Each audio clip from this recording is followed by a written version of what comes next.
So hey guys welcome back to the video వచ్చేసింది bye. మనమైతే బాబాయ్తో బయటకు వెళ్తాం అన్నమాట. ఎక్కడ కొనుక్కున్నాం బాబాయ్ అయితే చెప్తాను ఎక్కడికైతే తీసుకెళ్తాను మనకైతే. సో ఫస్ట్ అయితే నాకు బండి ఎక్కడ తీసుకెళ్తానని చెప్పాడు. సో బండి ఎక్కేసా అనమాట. మేము బయటకు వెళ్తాం అలాగా. ఎక్కడికి వెళ్తాం నాకు కూడా తెలియదు, కానీ ఎండ అయితే బేవచ్చంగా ఉందన్నమాట. ఈ రోజు ఎండ అయితే మామూలు లేదు, మెంటల్ ఎక్కిపోతుంది అనమాట. మావాడైతే పెట్రోల్ కొట్టించుకుంటాను. సో అంతలో అయితే నాకు శ్రీ ఆంజనేయ రెస్టారెంట్ తీసుకొచ్చిన మావాడైతే బిర్యానీ పిత్తరు కదా, నాకైతే ఫుల్ ఫన్ అనమాట. ఈ రోజు అయితే ఇంకో పట్టులాగైతే మన లోపైతే మావాడైతే జొమాటో డెలివరీకి వచ్చాడు బాయ్. ఏం చేయాలి నాకు అర్థం కాదు. ఆశ నరేసలు చేస్తాడు మావాడైతే. బాబాయ్ గారు అయితే బాబాయ్ పద డెలివరీ వాళ్ళ టైం అయిపోతుంది, అంత కాల్ వస్తుందని చెప్పి మేము రెడీ అయిపోయామాట. బాబాయ్ గారు నేను అయితే వెళ్ళిపోతాం లొకేషన్ కి అయితే. బొడ్డోడి రోజు అయితే హ్యాపీగా బిర్యానీ తింటారు అనమాట. అయితే మాకు అంతలో అయితే నెక్స్ట్ ఆర్డర్ వచ్చేసింది. ఆ లోపు అయితే మేము ప్రేమల మూవీ చూస్తాం టైం పాస్ అవ్వక మాకైతే. మీకు ఎంత మందికి ప్రేమల మూవీ ఇష్టం చెప్పండి కమెంట్ చేయండి. నాకు కూడా చాలా ఇష్టం అనమాట. అందులో అయితే నెక్స్ట్ ఆర్డర్ కూడా వచ్చేసింది. లొకేషన్ అయితే తీసుకెళ్తాం. ఎండ అయితే పస తీరిపోతుంది నాకైతే. మావాడైతే ఎంత చక్కగా కొట్టుకుంటున్నాడు, అలవాటు అయిపోయింది కాబట్టి మావాడికైతే ఫస్ట్ టైం వచ్చింది కదా. నాకైతే దోల తీరిపోతుంది భయ్య. నాకైతే మావాడికైతే అలవాటు అయిపోయింది కదా. సో కొట్టుకున్నాడు ఆడైతే చచ్చిపోతాం రా బాబు. డెలివరీ బాయ్స్ డ్యూటీ ఎంత కష్టమా, చాలా కష్టం భయ్య. అందులో ఇంకో నెక్స్ట్ ఆర్డర్ వచ్చేసింది అనమాట, మటన్ బిర్యానీ. సో లొకేషన్ కాడికి వెళ్తాం మేమైతే. సో ఎంత కష్టం అంటే చూడండి గాయ్స్, డెలివరీ బాయ్స్ కష్టం అంటే ఎంత కష్టం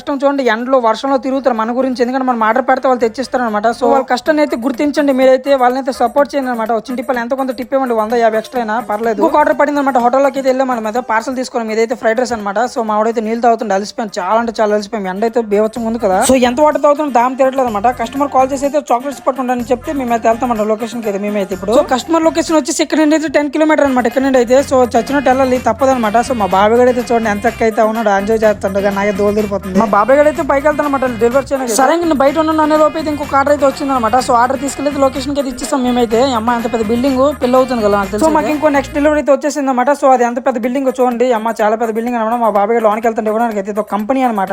మా బాబాయ్ డెలివరీ కంప్లీట్ అయిపోయింది అనమాట. పక్కన సోడా షాప్ వచ్చి సోడా తాగుతామని అమ్మ స్వర్గంలో తినటం తెలుసా. ఎండలో సోడా తాగుతుంటే అమ్మ పిచ్చలు వేసిపోతుంది. సోడా తాగి అక్కడ నుండి అయితే రియల్మీ కేర్కి వచ్చేసాం అనమాట. మీకు ఆ వీడియో చెప్పాను కదా, నా రియల్మీ ఫోన్ అయితే రిపేర్ అయిపోయింది అని చెప్పేసి. సో షోరూమ్ కి వచ్చామన్నమాట. మన ఫోన్ అయితే షోరూమ్ వాళ్ళు ఇంకో 3 days తర్వాత రమ్మని చెప్పారు. మాకైతే మేము వెళ్ళిపోతాం అక్కడ నుండి ఇప్పుడు. So bye guys, next video